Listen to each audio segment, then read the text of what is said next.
호산나 찬양대 귀한 찬양 감사합니다. 우리 추수감사절을 앞두고 우리 10년 가운데 감사와 영광과 존귀를 주님께 온전히 드리는 우리의 마음이 주님께 연락되기를 바라면서 우리 감사 찬송 영광의 박수를 하나님께 올리겠습니다.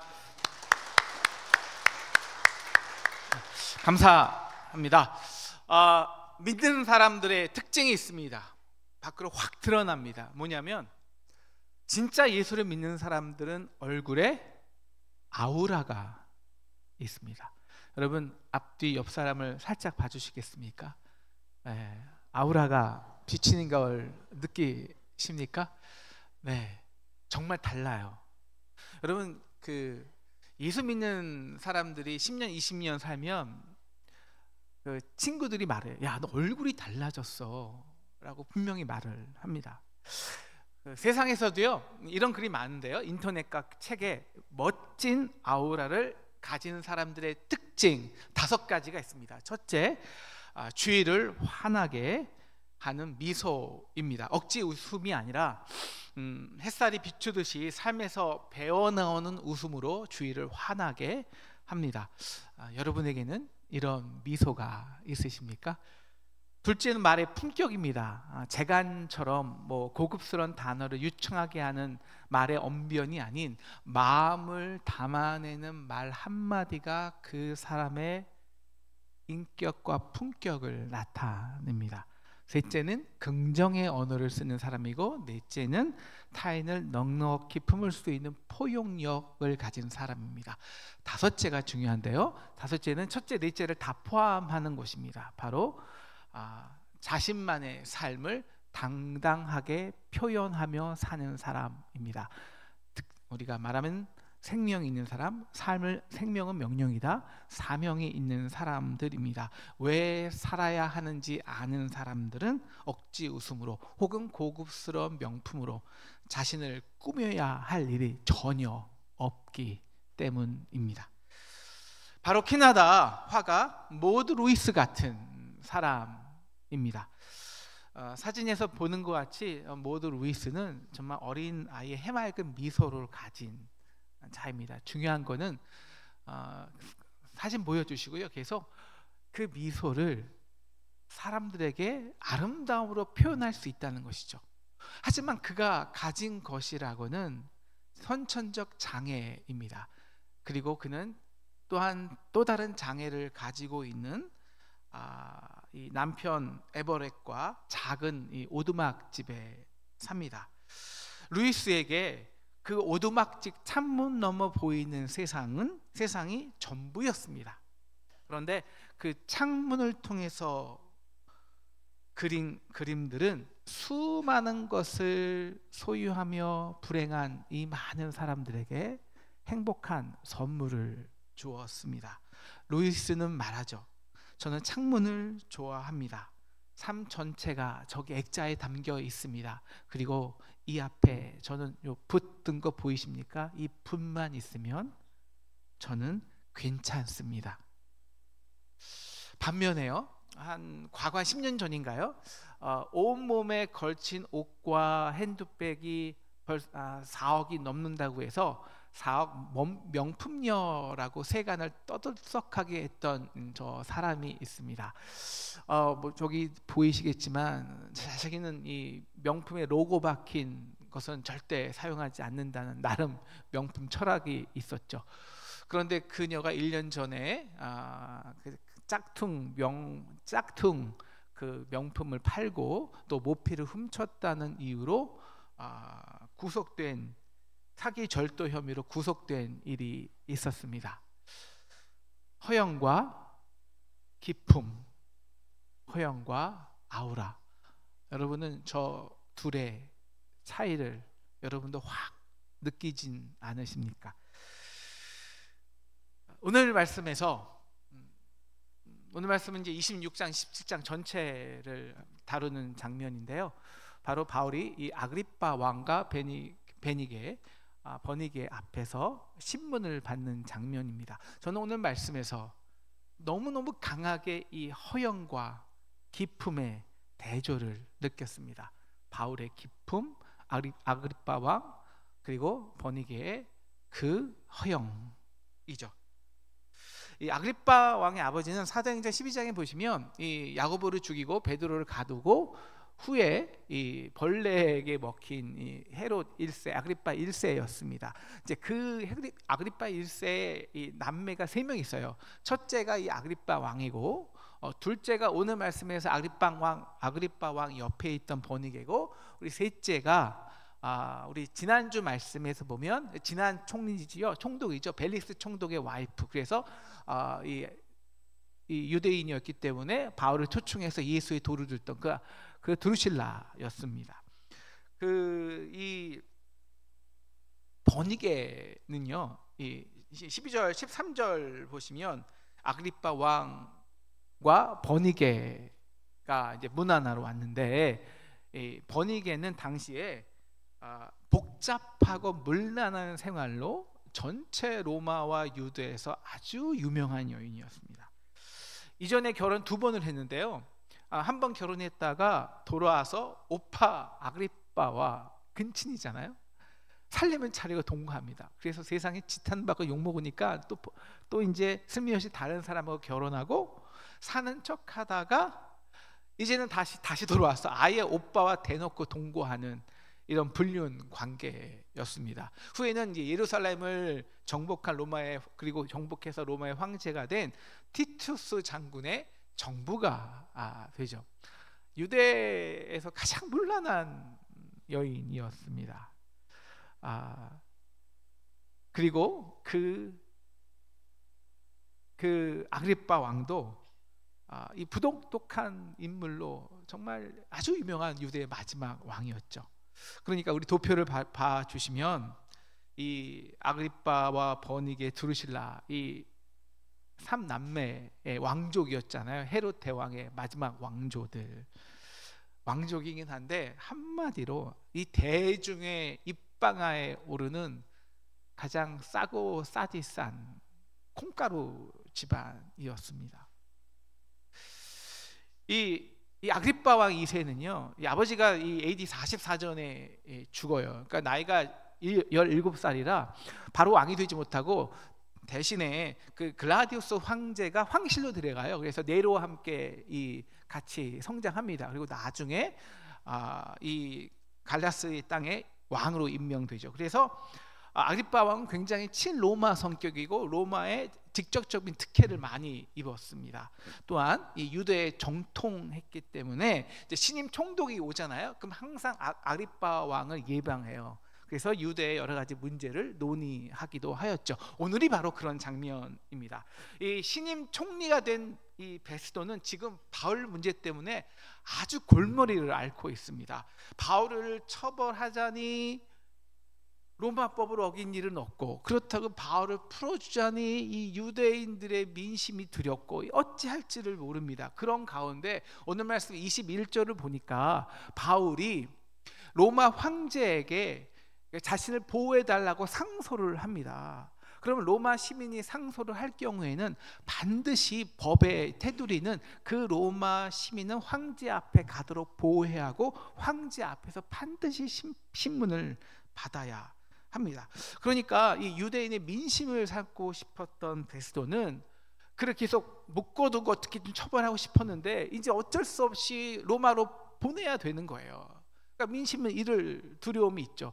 또 한편 어려움이 있었는데 로마의 이 법치 체계는 굉장히 엄격하거든요. 지금도 많이 연구의 대상이 되니까 그냥 황제에게 상소하는 건데 어떻게 마지막 우리나라 말하면 대법관 앞에 서는데 어떻게 기소도 안 하고 올리겠습니까? 그러니까 기소하기 위해서는 그 사람의 죄목과 왜 그 사람의 이런 죄목을 지은지에 대한 내용을 각종 법정 서류에 기록을 해야 됩니다. 그렇게 해서 보내야 돼요. 이 말씀이 오늘 27절입니다. 우리 27절을 보시면 그 죄목도 밝히지 아니하고 죄수를 보내는 것이 무리한 일인 줄 아나이다 하였더라.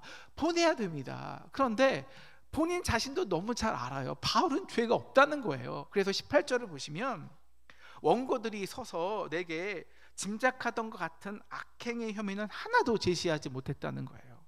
오직 19절 자기들의 종교와 예수라는 사람이 죽었다가 다시 살아났다는 부활에 대해서만 얘기했다. 이거는 종교적 논쟁이지 이것은 법에 관한 문제가 아니라는 것입니다. 본인도 바울의 무죄를 알고 있습니다. 그런데 이 무죄한 사람을 죄목도 없이 로마 황제 앞에 세운다? 이거는 총독으로서 소임을 제대로 하지 못하는 것입니다. 나중에 문책을 받을 수도 있습니다. 그러니까 이제 골머리에 뭐라도 이 근사한 제목을 붙여 법적 문서로 포장을 해야 되는 거예요. 그 바울의 죄를. 그런데 아무리 생각해도 포장할 내용이 없어요. 그래서 오늘 베스도는 누구에게 SOS를 치냐? 바로 아그리빠 왕에게 SOS를 치는 겁니다. 이게 26절이에요. 26절 한번 보여주세요. 그에 대하여 황제께 확실한 사실을 알 것이 없으므로 신문한 후 상소할 자료가 있을까요? 당신들 앞, 특히 아그리빠 왕 당신 앞에 내세웠다는 겁니다. 그러니까 한마디로 바울은 죄가 없는데 죄목을 붙여야 보낼 수 있으니까, 그래서 바울을 죄인으로 포장하는데 법적 서류를 꾸미는데 당신이 좀 도와줘. 당신은 유대의 어떤 풍습과 유대의 종교적 내용을 잘 알고 있으니까 좀 연결 좀 시켜봐, 이런 겁니다. 그러니까요 22절 아그리빠 왕이요, 그래? 그러면 한번 나도 이 사람의 말을 들어보자. 한번 들어볼까? 의시되는 겁니다. 그러자 베스도가 호탕하게 내일 들으시리이다 라고 맞장구를 칩니다.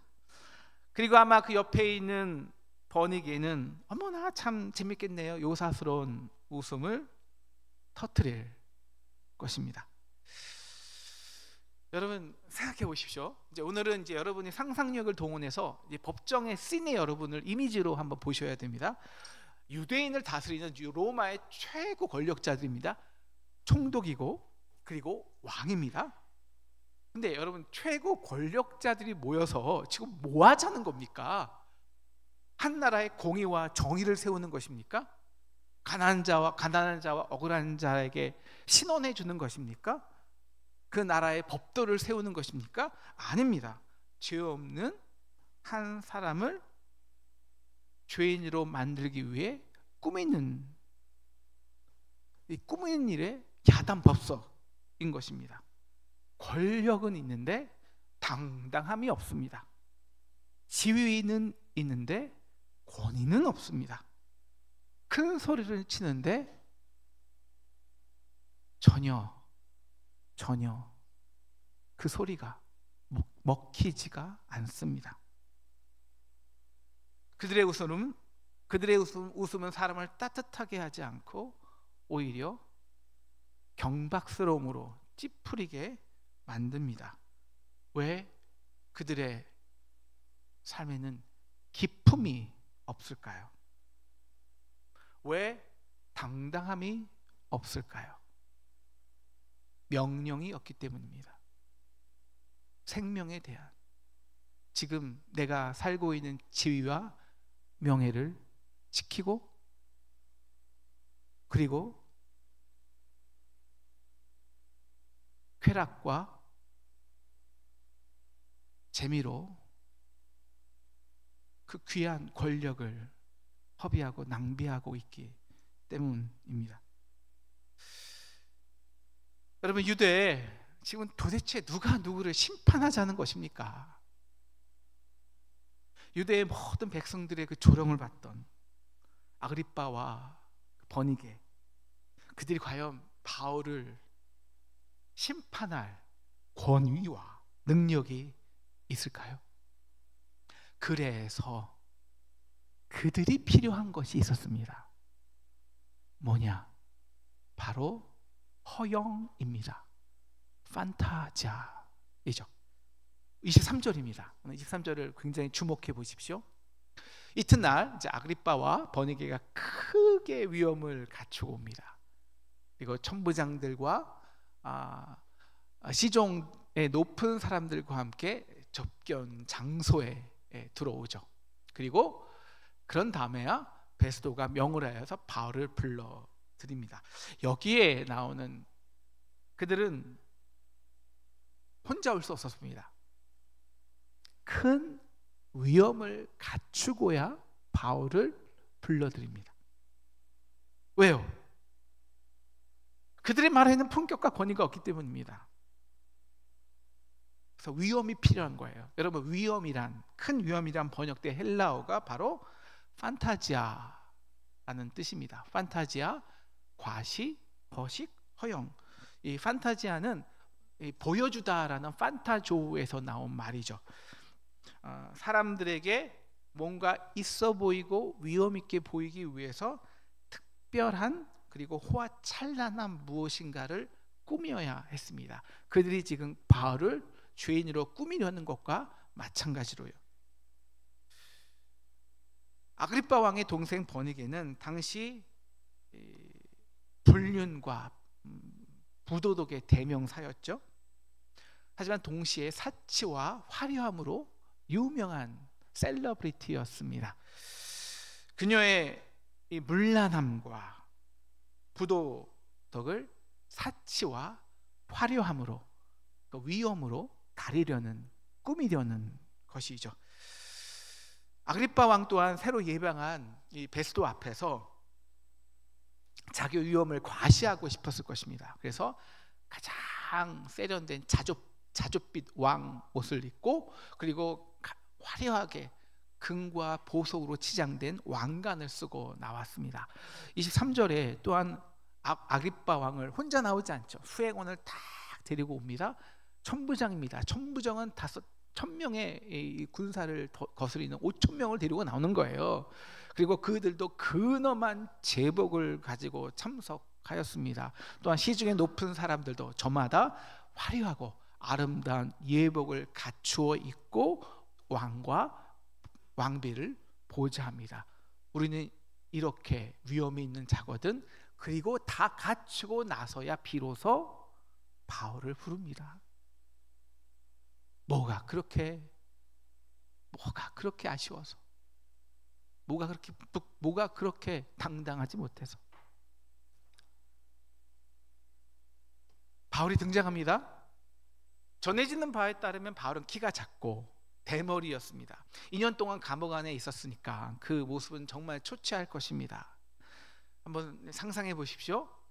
위험 있는 옷으로 화려하게 꾸민 아그리빠와 베스도와 그 고관들, 무슨 적경 장소가 아니라 무슨 뭐 지금 그 우리 밀라노에 보면 정말 화려한 그 패션쇼장을 방불케 하는 그 자리에 남루한 거지 같은 옷을 입은 바울이 등장합니다. 대조가 되죠. 하지만 이 대조는 어떤 대비일까요? 허영과 꾸밈이 필요한 사람들과 있는 그대로의 자기가 보고 들은 것을 증언하는 바울의 기품이 대비되는 것입니다. 그들은 큰 위험을 갖추고도 바울을 신문할 당당함이 없습니다. 그 자리는 바울에 대한 신문 자리가 아닙니다. 허영과 바울을 죄인으로 만드는 자리가 아니라 허탄한 죄악에 빠진 죄인들에게 그리스도의 복음을 전하는 자리, 아니 그 복음으로 심판하는 자리였던 것입니다. 세상의 화려함과 가진 권력을 통해서 어떻게 하든 바울을 죄인으로 포장하려는 이 큰 위험을 부리는 자들 앞에서 바울은 이제 당당히 부활을 선포합니다. 이제 오늘 27장이 시작됩니다. 27장 8절입니다. 같이 읽을까요? 시작.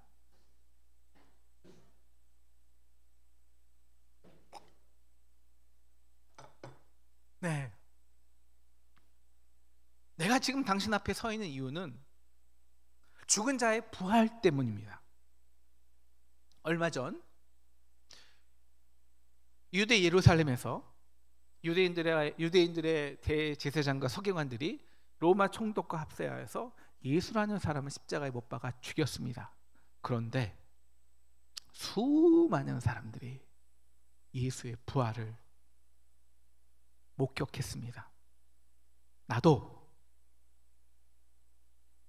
26장 10절이에요. 한때는 그 예수 믿는 성도를 옥에 가두고 죽이는 일에 온몸을 던졌습니다. 찬성표를 던졌습니다. 그러나 나에게 부활하신 예수가 찾아오셨습니다. 15절, 나는 내가 박해하는 예수라. 16절, 일어나 너는 발로 서라. 내가 내게 나타난 것은 곧 내가 나를 본 일과 장차 내가 내게 나타난 일로 너로 종과 증인을 삼으려 함이니, 전에는 저의 얼굴에는 분노와 살기가 가득했습니다. 위선과 독선으로 나의 의로 사람을 찌르고 죽이기에 바빴습니다. 그전에는 저에게는 넉넉함이란 하나도 없었습니다. 그런데 그 모든 허탄한 인간의 의를, 허황을 예수님이 담당하셨습니다. 저는 그 부활하신 예수를 만난 후 변화되었습니다. 이제 제 안에는 거부할 수 없는 주의 명령이 있습니다. 명령. 그것은 23절입니다.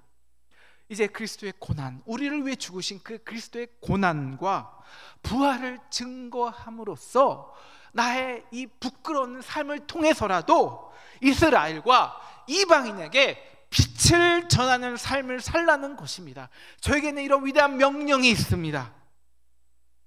아그리빠 왕이요, 27절입니다. 당신은 선지자를 믿으신 줄 아나이다. 당신은 유대인 아닙니까? 당신도 유대인이니까 죽은 자의 부활을 믿지 않겠습니까? 우리가 무엇으로 부활할 것입니까? 당신이 지금 포장하고 있는 그 왕관이, 당신의 헐의 허식들이, 그 위선이 과연 당신을 죽음에서 구원할 수 있을 것 같습니까? 그리고 예수 그리스도를 믿으십시오.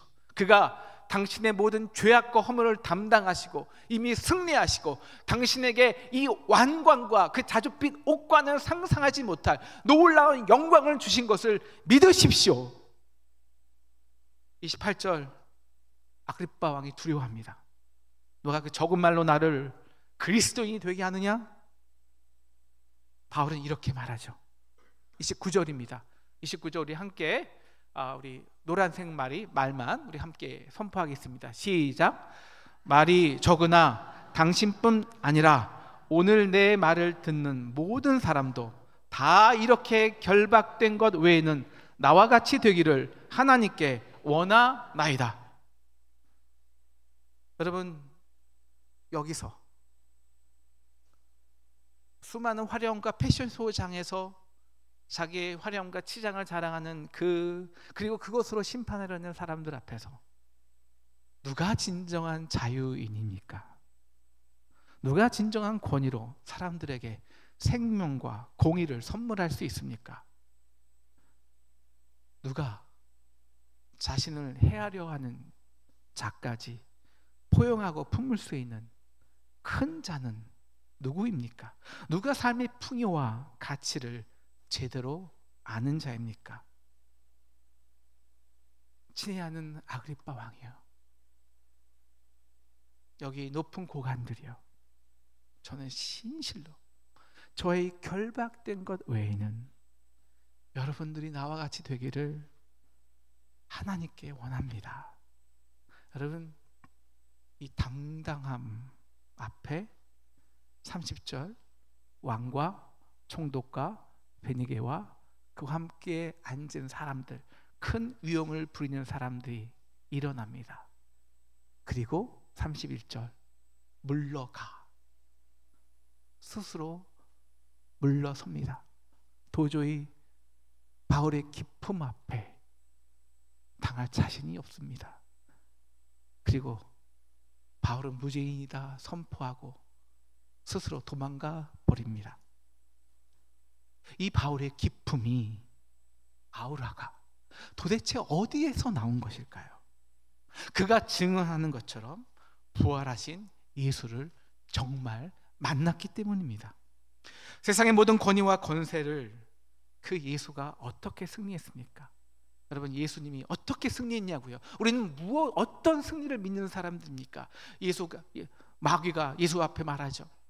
너 세상의 꼭대기의 권위에 서봐. 나에게 권위 앞에 절해봐. 세상의 모든 권위와 영광과 금은을 너에게 다 줄게. 예수가 그것으로 승리했습니까? 아니요, 반대입니다. 가장 낮은 자가 되었습니다.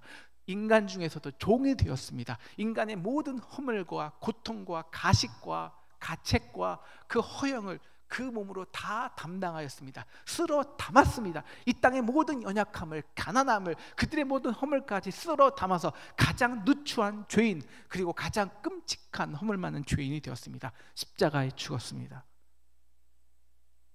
이것이 승리요, 이것이 기쁨이요, 그 사랑으로 하나님은 그를 가장 높은 자로 그의 이름을 높이셨습니다. 그래서 우리가 오늘 찬양하는 것 같이 우리는 이렇게 고백하는 겁니다. 주님 큰 영광 받으소서. 모든 영광과 존귀와 능력 받으소서. 그리스도 살아계신 하나님. 우리는 이 부활의 영광을 가장 낮은 곳에서 믿는 자들입니다.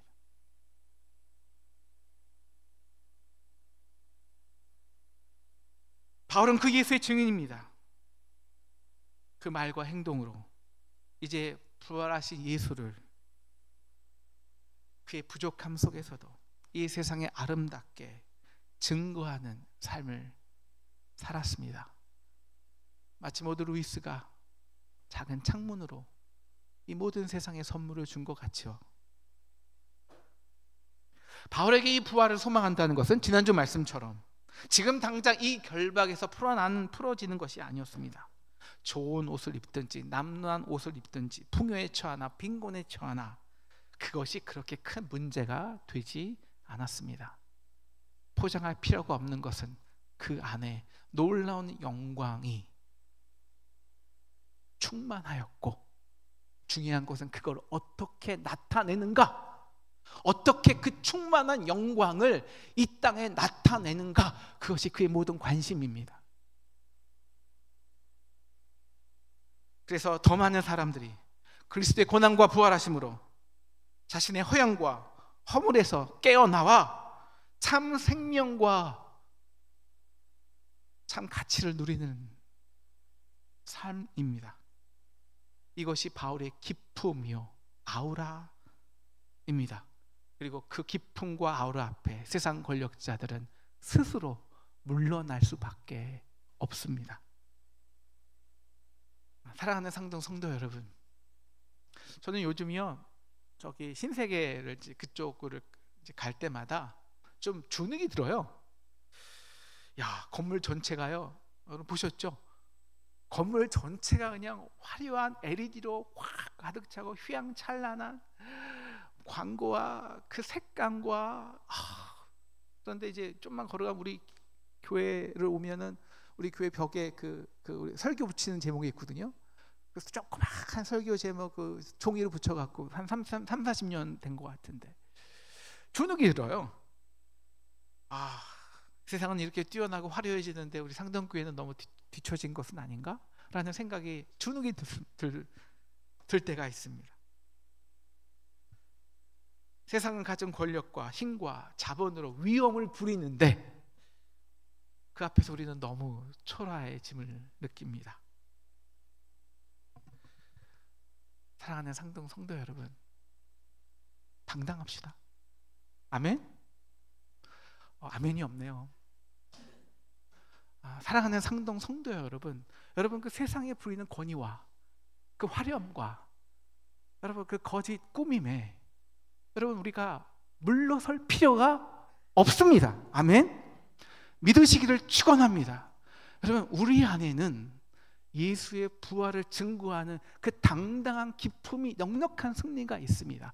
결국 세상은요, 그 기쁨으로 그 기쁨 앞에 물러갈 것입니다. 우리는 세상의 부귀영화가 아니라 모든 것을 품어주고 그 어떤 것도 품어내고 그 어떤 가난과 죄악이라도 사랑할 수 있는 그리스도의 십자가의 능력으로 참 생명을 얻은 자들입니다. 그래서 우리에게는 별로 그렇게 큰 위험이 필요가 없습니다. 십자가로 세상을 정복하고 이미 승리한 그 넉넉한 승리가 우리 안에 있기 때문입니다. 그래서 세상이 여러분 우리를 그 큰 위험으로 압도하려 할 때 결코 그 앞에서 물러나지 마시기를 주님의 이름으로 축원합니다. 우리의 질병과 허물과 연약함 그것으로 인해서 스스로 물러나지 마시기를 축원합니다. 로마서 8장 39절처럼 우리를 우리 주 그리스도 예수 아닌 하나님의 사랑에서 끊어낼 것은 아무것도 없습니다. 이 모든 일에 우리를 사랑하시는 이로 말미암아 우리가 넉넉히 이길 것입니다. 그러므로 여러분을 비방하고 여러분을 얽매이게 하는 이 세상에 것이 있습니까? 사람이 있습니까? 여러분 그들에게 따뜻한 미소를 지어주세요.